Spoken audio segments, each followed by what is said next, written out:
Сәлем достар, бүгін сіздерге Куду доктордың 3-ші сериясын таныстырамын. Таң сәріде Касугул шешесімен қоштасып, балалар бақшасына кетіп көп өтпей, құрсағы қатты ауырып, құтқарушылар әкесіне біз маңайдағы барлық шипаханамен байланыс жасасақ, баланы қабылдай алмаймыз дейді. Шиндоми мен шипахана бастығын қорғау үшін Такана дәрігер нәрестенің операция жауапкершілігін өз басына алып, қызметінен бір мезет тоқтатылды. Оның қыз досы алқа бастығы телефонын алып, телефон ойнамай тамақ іш дейді. Науқас Таңсей ендігәпте қуық операциясын жасайды. Оның қорықпау үшін сәті оған арнайы сүйкімді суреттерді сызып берген. Осы кезде сәті бір 6 жастағы ішек қосылу ауруына шалдыққан науқас ауырғанына 4 сағат болғанын естіп, қызметтестеріне дереу бөлім бастығын шақыр деп, өзі Шиндомиді ертіп, науқасты бірге тексерген. Шиндоми науқастың қатты қиналғанын көріп, дереу операция жасау керек дейді. Бірақ қызметтесі оған қазір Такана дәрігер жоқ, операция жасамауын бөлім бастығы біледі. Осы кезде науқас талып қалып, дәрігер дереу оның шапанын жыртып, шұғыл құтқару жасайды. Бөлім бастығы Сәтоға операция жасауға болмайды. Қазіргі жағдайға қарағанда оны құтқара алмаймыз. Егер құтқара алмасақ, емхананың атағы абыройына дақ келтіреміз. Бірақ Сәто оның ауырғанын көріп, егер операцияны сіз жасамасаңыз, мен жасаймын. Бөлім бастығы бұған мүлдем қосылмай, сен бірінші рет операция істеуің өте қатерлі, оны біз құтқара алмаймыз. Бірақ Сәто бөлім бастығын сөзін естімей, операцияны өзі жасауға дайындалды. Осы кезде Такана дәрігер телефонына қараса, шипаханадан 10 рет телефон келген. Ол қайта-қайтарып, Сәто операция жасайтынын естіп, оларға мені тосыңдар, мен дереу жетіп барамын дейді. Бөлім бастығы дыбыс ұлғайтқышпен операция бөлмесіндегі Сәтоға айғайлап, оған операциядан бас тартуды ескерткенде, Шиндоми дыбыс ұлғайтқышты жауып тастап, терең тыныс алғаннан кейін операцияны жасайды. Ал Касугулдың әке-шешесі операция бөлмесінің сыртында отыра алмай қатты абыржып тұр. Сәто ішін ашқан кезде ішек өспесі жарылып кеткен. Оның ішек жолындағы шіріп кеткен жерін алып тастамақшы болғанда, Шиндоми ол өте қатерлі, жүрек электр толқынында қауіпсіз бар деп айтып болған соң, аспап соңғы сигналды береді. Сәто оны құтқарды, бірақ бұл жолы ешқандай аңыс білдірмей, жүрек соғуы да тез арада тоқтап, осы кезде ол жылап тұрып Касугулдың аман қалуын тілейді. Такана дәрігер операция бөлмесіне келгенде, ес ақылынан адасқан Сәтоға қарап, дауыстап жазғырып, жетеді енді, тоқтат. Сәто мұны естіп тоқтады. Қызын қайтыс болғанын естіп, шешесі жылап, ал әкесі қызын Сәто өлтірді деп оны жазғырды. Шиндоми жүрегі ауырып, киім ауыстыру бөлмесінде Касугулдың киімін тігіп отырғанда, Такана дәрігер ашуланып, мейлі сен не істесең де, баладан айырылған ата-ананың жүрегін жұбата алмайсың. Сондықтан дәрігер болған адам бар күшіңді салып, науқастың жанын алқалуың керек. Такана дәрігер Шиндомиға қарап, үмітсізденіп, бұдан кейін операция бөлмесіне кіруіңе болмайды дейді. Такана дәрігер шипахана бастығының кеңсесіне барып, кешірім сұрап, егер мен сол кезде нақ майданда болсам, мұндай іс туылмас еді. Шипахана бастығы оның сөзін бөліп, бұл әрқандай адамның қателігі емес. Міне бұл балалар бөлімінің қазіргі жағдайы.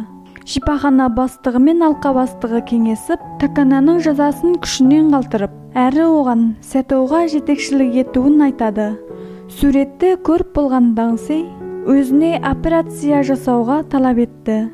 Шиндоми Касугулдың киімін бүктеген кезде, қалтасында бір кішкене гүлді көріп, кенеттен ойлап, шұғыл емдеу бөлмесіне қайтадан келіп, Касугулдың жоғалған нәрсесін іздесе, Сәто оған, Касугул қайтыс болды, ақмақтық істеме. Бұны естіп Шиндоми, ол жәннатта дейді. Сәто орнынан тұрып кетпекші болғанда, Шиндоми, сен не үшін бұрынғыдай қызмет істей аласың? Ал мен қатты қайғырам. Сәто көңілсіз болып, дәрігер қайғырған күннің өзінде де науқастар қайтып келе алмайды. Шиндоми басын шайқап, сен оны құтқаруға құлшынып, дұрыс іс істедің. Ал бұны естіп Сато жылап, бірақ мен оны құтқара алмадым. Мен оның әке-шешесінің жанынан тартып алдым. Кешіріңіз, сені де сондай азаптадым. Екінші күні оның әке-шешесі адвокатты шипаханаға ертіп келді. Сатоның операция жасау тәжірибесі кемшілік болғандықтан, қызы операция барысында қаза болды деп Сатоды арызданды. Бөлім бастығы түсіндіріп, балаңыз операция жасаудан бұрын ішек жолы ісінен шыққан себебімен бүкіл денесіне ауыр ықпал жасаған. Казыгүлдің шешесі ес ақылын білмей, одан айырылғанымды қазірге дейін сенбеймін. Оның даусы есімнен кетпейді. Ол соншама азаптанса да, мен оған ешқандай жұмыс істеп бере алмадым. Шиндоми Казыгүлдің киімін шешесіне қайтарып бермекші болғанда, қызметтестері оны тосып алып, қазір барсаң болмайды деп ұрсады. Орынбасар бастық әке-шешесінің арыз бермекші болғанын естіп, Сатоға өзің барлық жауапкершілікті арқалайсың, емхана оны қорғай алмайды деп айтады. Такана дәрігер Сатоды іздеп барып, оған Даңсидің операциясын істеуін үміт еткенде, Сато операция жасауға батылдық ете алмайды. Кеште Шиндоми Казыгүлдің үйіне барғанда, оған есік ашып бермей, екінші күні Казыгүлдің шешесі Шиндоми әлі кетпегенін көріп, сыртқа шығып, оған кет дегенде, Шиндоми, мен тек мынаны сендерге тапсырғым келген. Шешесі қызын киімін көріп жылағанда, әкесі жүгіріп келіп Шиндомиді боқтап итерді.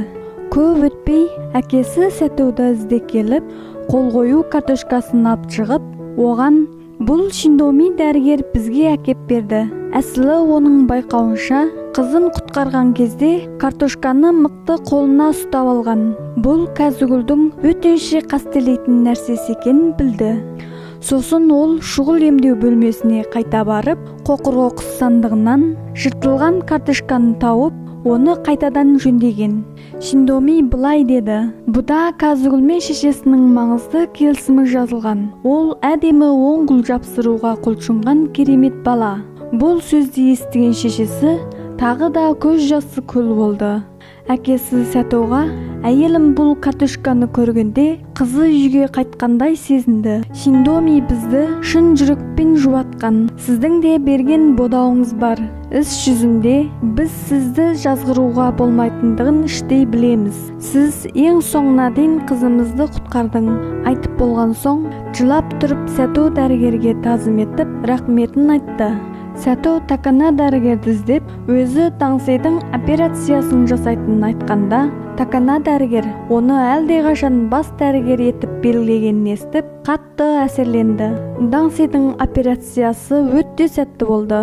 Операциядан кейін Сато ауыр жүктен арылғандай, бір балмұздақ алып, жартысын Шиндомиға бөліп бергенде, ол егер келесі жолы тағы Казыгүл сияқты баланы алып келсе, оны құтқарасың ба?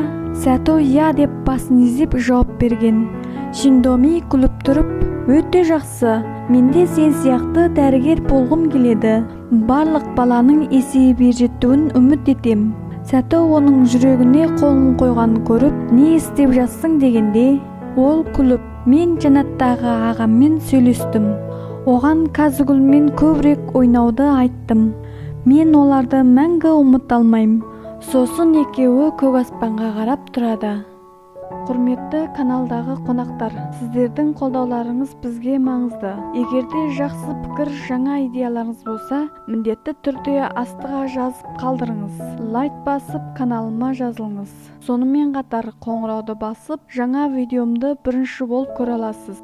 Назарларыңызға рахмет. Сау болыңыздар.